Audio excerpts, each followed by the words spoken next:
जमुना तट श्याम खेलत हुअली जमुना तट श्याम खेलत हुअली जमुना तट के हवर से आए कुंवर कन्हाई के हवर से आए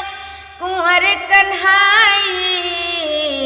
अरे के हवरे से आई राधा प्यारी जमुना तट हो के हवरे से आई राधा प्यारी जमुना तट श्याम खेलत हुअली जमुना तट पूर्व से आए कुंवर कन्हाई पूर्व से आए कुंवर कन्हाई अरे पछुआ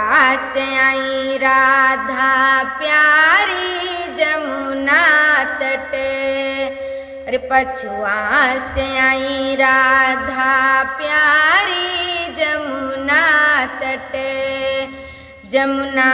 तट श्याम खेलत हुअली जमुना तट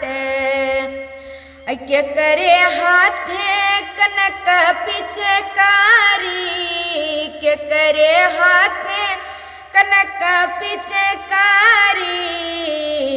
अरे के करे हाथे अबीर जुअली जमुना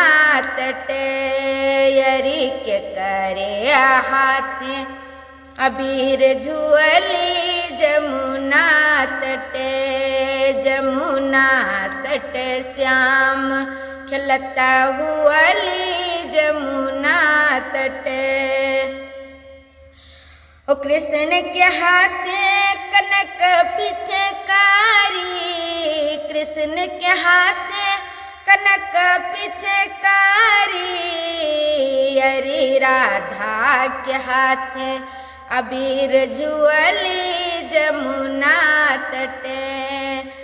अरे राधा के हाथे अबीर जुअली जमुना तट श्याम खेलत हुअली जमुना तट भर पिचकारी अंग पर मारे भर पिचकारी अंग पर मारे अरे सारी करत हैं शराबुअरी जमुना तट अरे सारी करे हैं शराबुअरी जमुना तट श्याम खेलत हुअली जमुना तट।